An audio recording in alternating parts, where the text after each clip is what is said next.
Hey guys! Alright folks, this is a debut on the channel and we're here to check out a band called Curse of Cain. The name of the song is The Mark and this is an official live video. We've never done the band on the channel, but I know a few of the guys in the band and they reached out, asked us if we would check this out. The video just came out like yesterday or something like that. So, are you ready for this? I'm ready. When I heard The Mark, you know what I thought of, right? Oh, you thought of MJF? Yeah. The great MJF? I wonder what happened to him. But hey, it is what it is. It is what it is. By the way, the bass player in this band, he was the bass player in Ad Infinitum, and he was the bass player in Follow the Cipher. Oh. So, you know him. So, I know him. All right, so, anyways, I just want to give you a little bit of a grounding, but according to him, this is very different from those two. Okay. So don't expect Ad Infinitum or Follow the Cipher. Anyhow, are you ready? Yeah. Okay, let's check this out.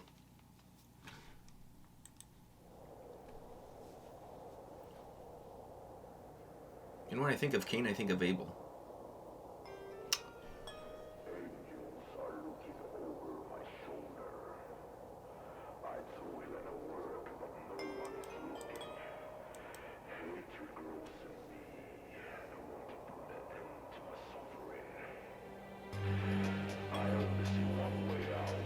I like the sinister intro.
They have a cocoon in there?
All right.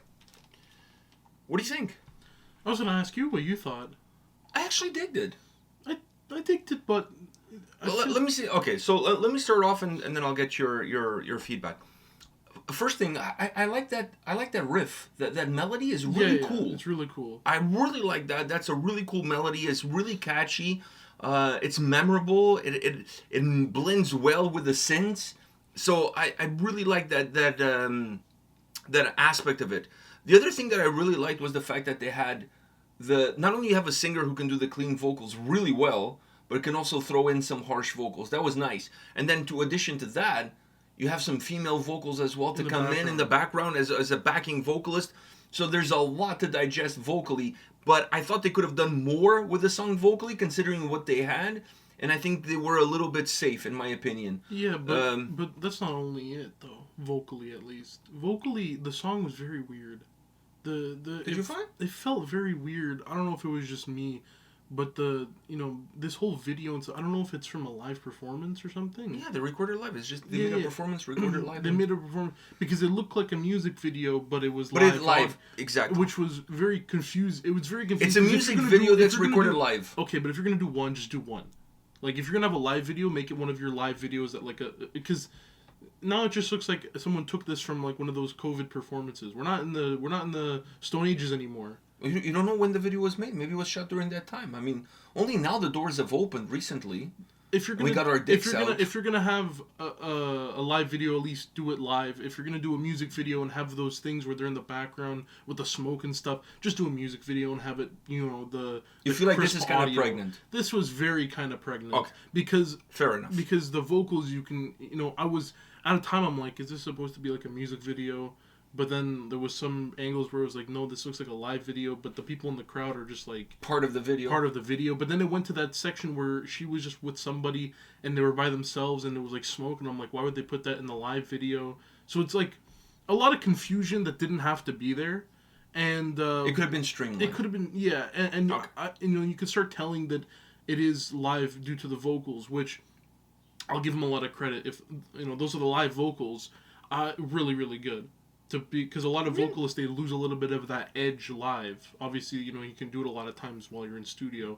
Yeah, you can do cuts. The real test is live. Mm-hmm. Very good. I like their... I was surprised with the vocals, to be honest with you, because I thought his vocals were going to be more one-dimensional, either harsh or clean, but I didn't expect he was going to have that kind of a range. Yeah, so quality of vocals is there. Now, and the backing vocals is interesting, too. Exactly. Because it allows you to do a lot more. I just think that it felt to me like they were a little bit controlled, and the song became a little bit repetitive because of it. The song was very repetitive in the form of nothing really, even when they had that break, it kind of just went back to what they were already doing, which, if you're going to do that, why even have the break there? Just end it at the break. But vocally, I did think that, they could have been turned up a bit. There was parts where I felt like they were kind of waving in and out the vocals. Like I heard them a lot higher at one point, but then they became lower at the other point, and especially the harsh vocals. I felt like his harsh vocals in the mixing was very low compared to when he was going into the clean vocals. Maybe they need to be a little bit higher. They need to be higher because it's like he wasn't to set them apart. To set them apart, because you never want your harsh vocals to be hidden by anything unless that's your sound. But that, in this case, it's not it. I enjoyed the keyboard aspect. Me too. Give it a little bit of an electronic industrial vibe to it, which I really dig. The electronic vibe, ever since that Browning album, I've been really open to electronic stuff in my metal. Yeah, but to me, I'm open to it if you're going to go full boat. If you're going to go kind of half-seas, then I'm not. Then don't do it. But in this case, they went full boat, so I'm okay with that. I enjoyed it. Yeah, me too. I'm okay with that. Because it gives it this electronic, dark vibe that also brings some industrial elements into it. You can still have some guitar that peeks in and out. Exactly, the guitars are still there. It's not like the guitars are there for show because they have to be there. And the other thing about it was that the guitar sound, that riff, really blended well with the melodies of the synths. The keyboard, so everything kind of went really well together. Sound-wise, I like the song. I like the song vocally. I'm with you. I think the harsh vocals could have been a little bit more in the upfront, and maybe having them up front is what I'm asking in terms of not being so safe, to be a little bit wider to make the song even feel bigger, in my opinion.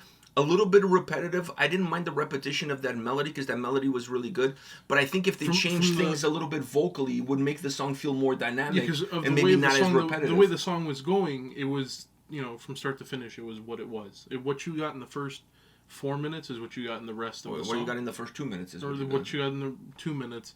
You got for the rest of the song. You needed something to change it up. That pause there was something to change it up. And I thought they were going to come with something heavy, like heavier, really heavy. Would have really broke the repetition. It would break the repetition. It would also almost reset the track from what happened before into what happens after. It would kick your ass right till the end. And they could have came in heavier and using the harsh vocals to really make it feel noticeable. Okay, it's not just the sound that's coming in heavy, but also the vocals that are coming in heavy with the sound at the same time. I think it would make the song feel a lot better, a lot more complete, and it would break a little bit away from that repetition. It would make the song better rounded altogether, in my opinion. But having said all of that, I still fucking really dig the song. I think the main reason I dig the song is twofold. Actually, maybe three aspects I dig the song. The vocalist surprised me on how good he was in the range that he had. That was point number one. Point number two is that I really like that melody of that guitar and how well it blended with the keyboards. And point number three, I like the keyboards all around because they give a good sound to the song. It blended well. And like I said earlier, if you're going to use them, you might as well go full boat, not this kind of half-seas, whatever. Like, you just might as well make this sound overall feel electronic, a little bit industrial, a little bit dark, a little bit goth. Bring all of those elements together and just go with it. Don't try to be something, but at the same time, afraid of being that something that you wanted to be. And I don't think they were afraid. They just went with it, and we're going to have a lot of keyboards in it. And it worked well. Yeah, I enjoyed the song, but I do have my little pet peeves, Yeah, that's I'm very picky with music videos, Like, I used to not like visualizers, but now I don't mind visualizers. And for me, it's one or the other, man. It can't be you can't just, like, take, a bunch of stuff and just put it together. It has to be one. Okay. Because sometimes it doesn't make sense if you just mix it around. All right, makes sense. Yeah. I'm with you. The music video, I think it could have been done a little bit better. Yeah. I'm with you. All right, guys, thank you for watching this video. Thank you for the band for reaching out. Go check them out on the socials, and we'll see you guys at the next video. See ya.